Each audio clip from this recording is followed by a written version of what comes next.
Good morning students. संस्कार public उच्च माध्यमिक विद्यालय बड़ाव की ऑनलाइन क्लास में एक बार फिर आपका स्वागत है। पिछले वीडियो में हम विसर्ग संधि पढ़ रहे थे, जिसमें षत्व और उत्व दो पढ़ चुके हैं। आज हमारी तीसरी संधि है विसर्ग लोप संधि। विसर्ग लोप संधि, इसमें पहला नियम आता है आकार के परे, यानी पहले तो क्या हो, आ हो, ठीक है, और इसके परे यानी सामने क्या हो, अस। अस होते हैं स्वर प्लस व्यंजन, यानी आकार के परे यानी सामने, यानी बीच में आकार के विसर्ग है, फिर स्वर और व्यंजन होने पर जो विसर्ग है, ये विसर्ग है, इसका क्या हो जाएगा, लोप हो जाएगा, विसर्ग है वो हट जाएगा। ठीक है, यानी आकार के सामने अस होने पर, अस होते हैं स्वर और व्यंजन होने पर विसर्ग का क्या होता है, लोप हो जाता है। जैसे बालः प्लस अत्र है, बालः प्लस अत्र। तो देखो इधर तो क्या आ गया, आ गया, बाला में आ है और उसके सामने ए है, भिन्न स्वर है, यानी स्वर व्यंजन कोई भी हो इसके सामने, तो इसका हो जाता है लोप। तो ये लिखा जाएगा बाला अत्र। बाला अत्र विसर्ग का क्या हो गया, लोप हो जाता है। वैसे ही है जैसे लता प्लस एधन्ते, लता प्लस एधन्ते। भाई इधर आ है, आगे स्वर है, ए है, तो ये भी विसर्ग का हो जाएगा लोप। तो लिखा जाएगा लता लता एधन्ते, इस प्रकार ये लिखा जाएगा। जैसे ताहा प्लस गच्छन्ति है, अब इधर ताहा है, ठीक है, आ है, आगे विसर्ग है और विसर्ग के सामने क्या है, आ गया आपके बारे व्यंजन आ गया, ग व्यंजन है, तो भी ये विसर्ग का लोप हो जाएगा। तो लिखा जाएगा ता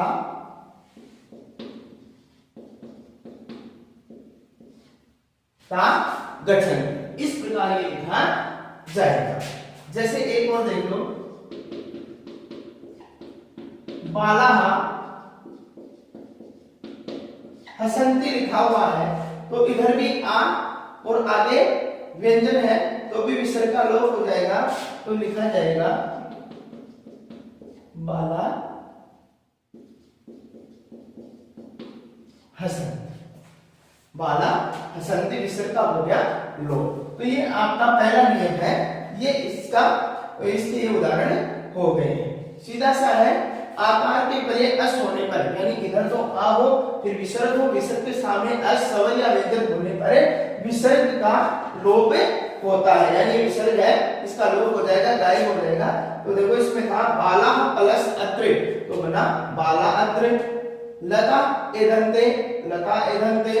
ताहा गच्छन्ति, तो ता गच्छन्ति, और बाला हसन्ति, तो बना बाला हसन्ति, यानी विसर्ग था उसका क्या हो गया, इनमें लोप हो गया। अब दूसरा नियम है एकार के परे विसर्ग का एकार को छोड़, यानी स्थिति क्या हो, पहले तो क्या हो, ए, ठीक है, एकार के परे विसर्ग का एकार को छोड़कर, यहां विसर्ग हो गया और एकार को छोड़कर, यानी ए को छोड़ दो, ए है उसको तो छोड़ दो, उसको छोड़कर स्वर परे होने पर, इधर कोई भी स्वर हो, ए को छोड़कर कोई भी स्वर हो, सामने एकार के अतिरिक्त अन्य वर्ण होने पर, स्वर नहीं, स्वर प्लस व्यंजन कोई भी हो, अन्य वर्ण होने पर क्या होगा, विसर्ग है उसका लोप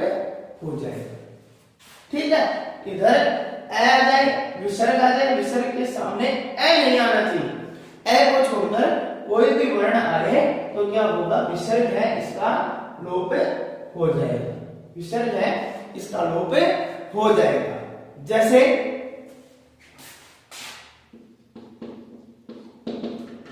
राम है,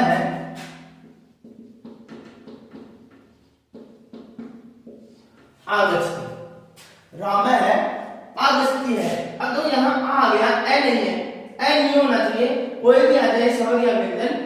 राम है आगस्ती तो लिखा जाएगा राम आगस्ती, राम है आगस्ती का हो जाएगा राम आगस्ती। जैसे जैसे है कृष्णा प्लस ए। अब देखो इधर ए है, आगे ए आ गया, ठीक है। ए को छोड़कर कोई भी आए तो विसर्ग का हो जाएगा लो, तो लिखा जाएगा कृष्ण ए। कृष्ण है प्लस ए था तो ये लिखा जाएगा कृष्ण ए। जैसे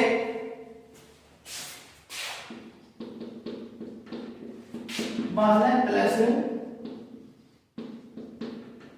इच्छति, इधर भी ए है, आगे ई है, ठीक है। तो ए को छोड़कर कोई भी आए तो क्या होगा, इसका विसर्ग का लोप, तो लिखा जाएगा बाल इच्छति, बाल इच्छति।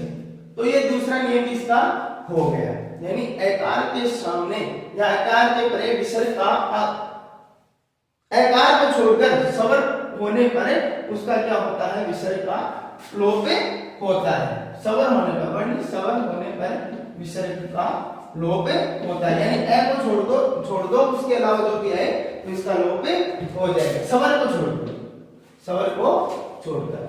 अब इसका तीसरा नियम है, तीसरा है नए समास को छोड़कर एशः और शः इन दोनों पदों के विसर्ग के सामने एकार के अतिरिक्त अन्य वर्ण होने पर लोप होता है। यानी नए समास को छोड़कर हो और एशः और शः इन दोनों पदों में विसर्ग के सामने एकार के अतिरिक्त, यही नियम है, एकार के अतिरिक्त अन्य वर्ण होने पर, उसमें तो सिर्फ क्या था, स्वर था, और इसमें अन्य वर्ण होने पर क्या होता है, विसर्ग का क्या हो जाता है, लोप हो जाता है। जैसे ऐसा है इच्छति, ऐसा है इच्छति, इधर ए है, ठीक है, इधर तो क्या है, ए है, विसर्ग है, और आगे क्या है, इच्छति है, यानी इसमें भी ए को छोड़ दिया तो इसका भी लोप हो जाएगा, लिखा जाएगा एष इच्छति, एष इच्छति। जैसे एष है विष्णु, वही गायब, ये लोप हो जाएगा, लिखा जाएगा एष विष्णु, इस प्रकार लिखा जाएगा। जैसे ऐसे प्लस गच्छति है तो इसमें भी व्यंजन आ गया तो लिखा जाएगा एष गच्छति। ये तो हो गए एष के। अब दूसरा है शः। जैसे शः है आगच्छति, शः है आगच्छति, तो ए को छोड़कर आ गया तो लिखा जाएगा शः आगच्छति। शः आगच्छति था, लिखा जाएगा शः आगच्छति। जैसे और भी इसके उदाहरण ले, जैसे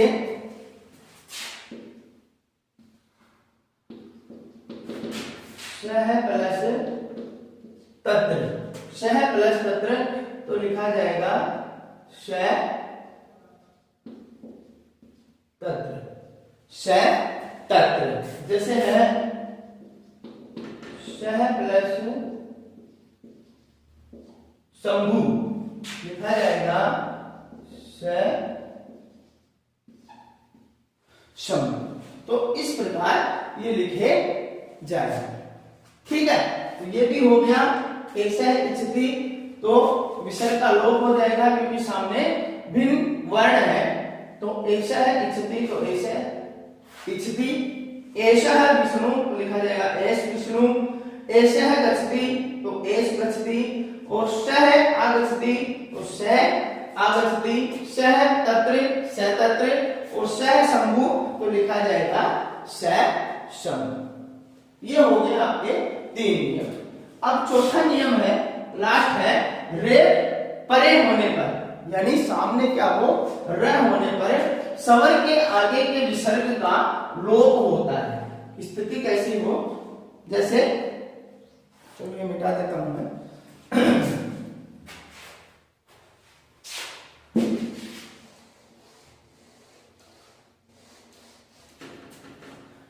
रे परे होने पर, यानी इधर तो हो रे, इधर विसर्ग हो, आगे होने पर रे परे होने पर स्वर के आगे इधर हो कोई स्वर, ठीक है, तो विसर्ग का लोप होता है, तथा लोप करने से पूर्व स्वर का दीर्घ हो जाता है, यानी ये स्वर है, ये क्या हो जाएगा, ये दीर्घ स्वर हो जाएगा। ठीक है, यानी इधर तो स्वर हो, स्वर के बाद में क्या हो, र हो, ऐसी स्थिति हो तो इसका लोप होगा। उससे पहले जो ये पीछे जो स्वर है ये दीर्घ स्वर हो जाएगा, यानी छोटा है वो बड़ा हो जाएगा। जैसे कवि प्लस रचयति है, कवि ही प्लस रचयति। अब इधर स्वर है छोटी ई, कवि में छोटी ई है, स्वर है, आगे र आ गया, तो ये नियम कहता है कि विसर्ग का लोप होगा इस स्थिति में, पीछे स्वर हो और बाद में र हो, तो इसमें विसर्ग का लोप होगा। लेकिन उससे पहले जो इधर स्वर है, यानी ये छोटी ई है, ये क्या होगा, इसका दीर्घ हो जाएगा, अर्थात ये बड़ी ई में बदल जाएगा। तो कवि प्लस रचयति लिखा जाएगा कवि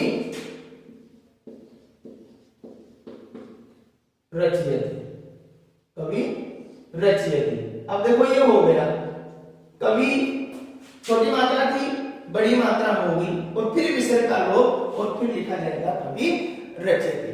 जैसे है भानु प्लस राज, इधर भी उ है, स्वर उ है, आगे र आ गया, रेप आ गया, विसर्ग है तो विसर्ग का लोप होगा, तो ये पीछे वाला स्वर है ये बड़ा हो जाएगा, तो लिखा जाएगा भानु और राजते, भानु राजते, क्योंकि ये स्वर बड़ा होगा, फिर विसर्ग का लोप होगा, और आगे जैसा का जैसा है वो लिखा जाएगा। जैसे है हरि प्लस रम्य, हरि प्लस रम्य है। अब देखो इधर भी ई की मात्रा है, ठीक है, आगे रह है तो ई की मात्रा होगी बड़ी, यानी दीर्घ हो जाएगी, तो ये हो जाएगा हरि, विसर्ग का हो गया लोप, और लिखा जाएगा हरि रम्य, हरि रम्य। ठीक है, जैसे एक और है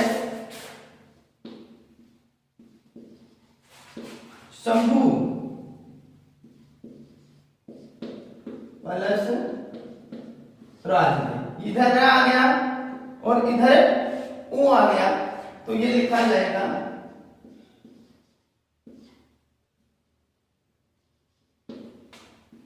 शंभु राजते, क्योंकि विसर्ग का लोप हो गया, वो है ये बड़ी मात्रा है तो बड़ी हो जाएगी शंभु और राजते, इसका दीर्घ हो जाएगा। तो ये आ गया आपका चौथा नियम। तो इस प्रकार ये आपकी विसर्ग लोप संधि होती है। सीधा सा नियम है। पहला नियम है आकार के परे अस, पहला एक बार फिर देख लो, आकार के परे सवरिया व्यंजन यानी अस बोलते हैं, सवरिया व्यंजन होने पर विसर्ग का लोप होता है।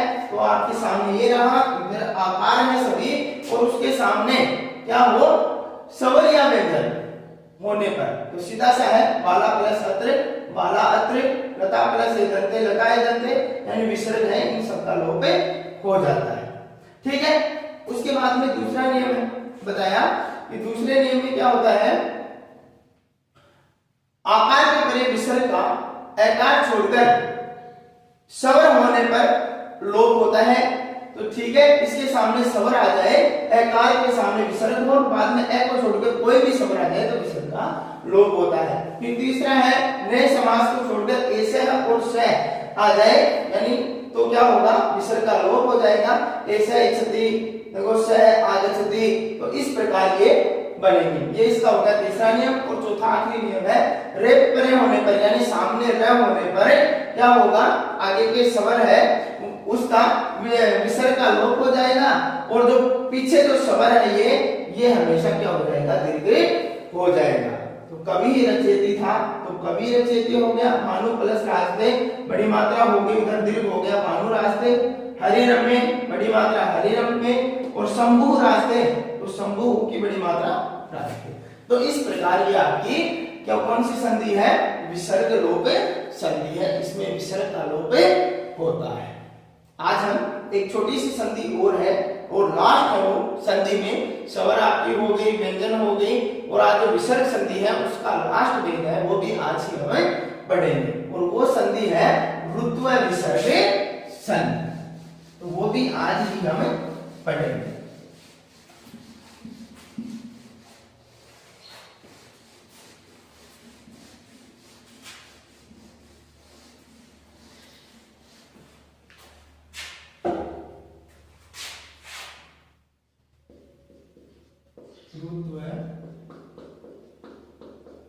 विसर्ग संधि। ऋत्व विसर्ग संधि का नियम है इच, इच यानी है और आ को छोड़कर सभी स्वर व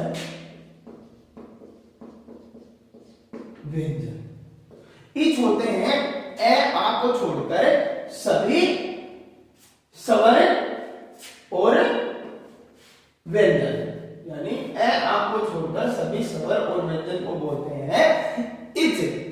के सामने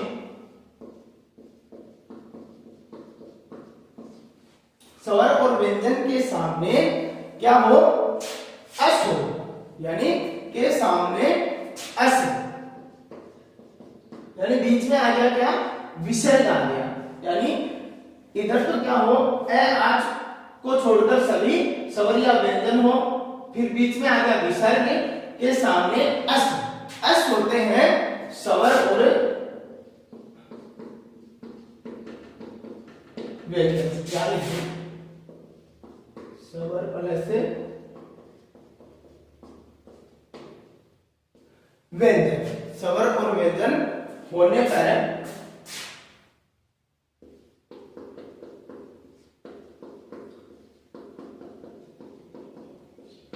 विसर्ग का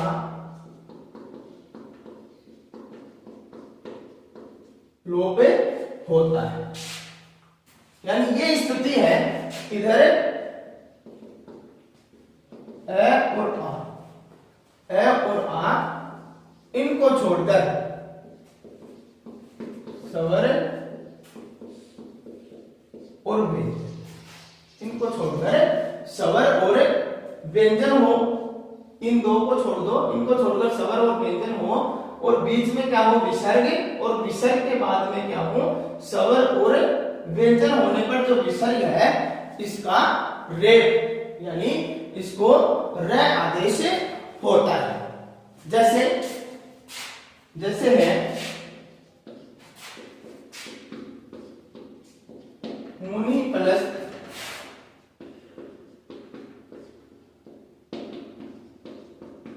इति, मुनि प्लस इति है तो क्या होगा इधर क्या है ई है तो ए आगे से कोई नहीं है, ई आ गया, सामने ई है, ठीक है, यानी कोई भी स्वर और व्यंजन कोई भी सामने हो सकता है तो क्या होगा ये किसमें बदल जाएगा र में बदल जाएगा, ये बदल जाएगा किसमें र में। तो ये लिखा जाएगा मु नी, ये र में आगे ई है तो ई की मात्रा लग जाएगी तो मुनि रिति, मुनि रिति, क्योंकि विसर्ग का हो गया क्या र और र के आगे ई की मात्रा लगेगी तो री और ये ति, मुनि प्लस इति तो लिखा जाएगा मुनिर इति।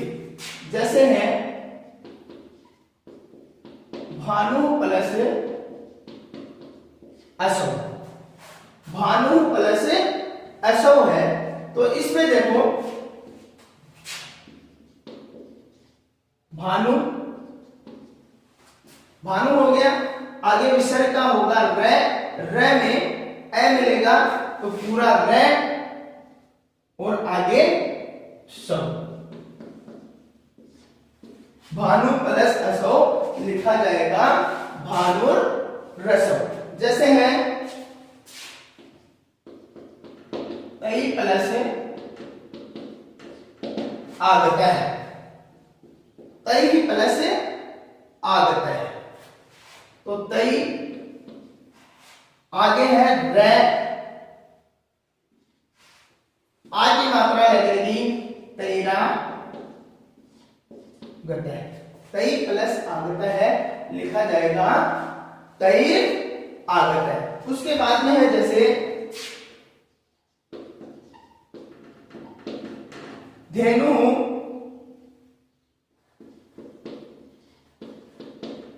गच्छति, अब देखो सामने व्यंजन आए, स्वर आए तो स्वर तो इसी में मात्रा लग जाएगी, ठीक है। अब आ गया व्यंजन, धेनु प्लस गच्छति है तो विसर्ग का होगा र, ठीक है, तो विसर्ग स्वर होता तो मिल जाता, व्यंजन है तो ये र है ये ऊपर चला जाएगा तो ये लिखा जाएगा धेनुर गच्छति, धेनुर गच्छति, धेनु है रह गया ऊपर और आगे गच्छति, धेनु प्लस गच्छति तो लिखा जाएगा धेनुर गच्छति। उसके बाद में है जैसे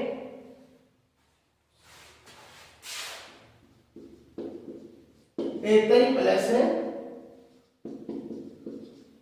भक्षितम, एतै प्लस भक्षितम तो ये भी लिखा जाएगा एतै भक्षितम, एतै भक्षितम तो क्योंकि र है वो ऊपर चला गया तो इस प्रकार ये लिखा जाएगा। अब इसका दूसरा नियम एक और है, ये है द्वित्व संधि, द्वित्व संधि में अव्यय द्वित्व संधि में अव्यय और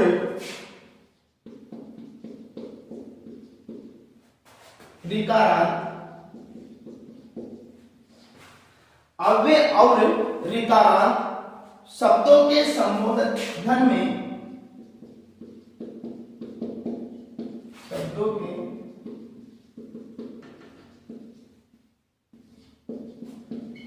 शब्दों के संबोधन में एकार और आकार के सामने, एकार और आकार के सामने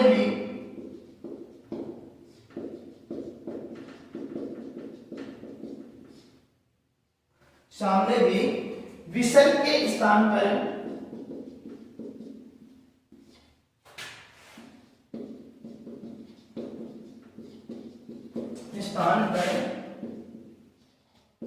रेप आदेश होता है।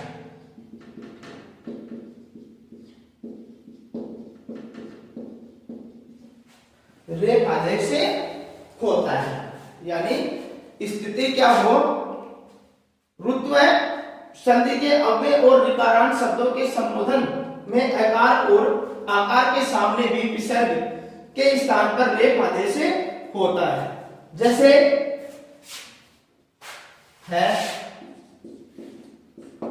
पुनः प्लस अत्र, पुनः प्लस अत्र है, ठीक, इधर ए है, इधर ए है, बीच में विसर्ग है, तो क्या होगा, विसर्ग का हो जाएगा क्या, रे, तो लिखा जाएगा ये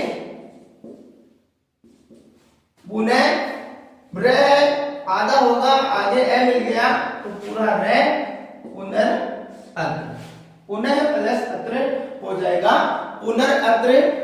फिर है जैसे प्रातः है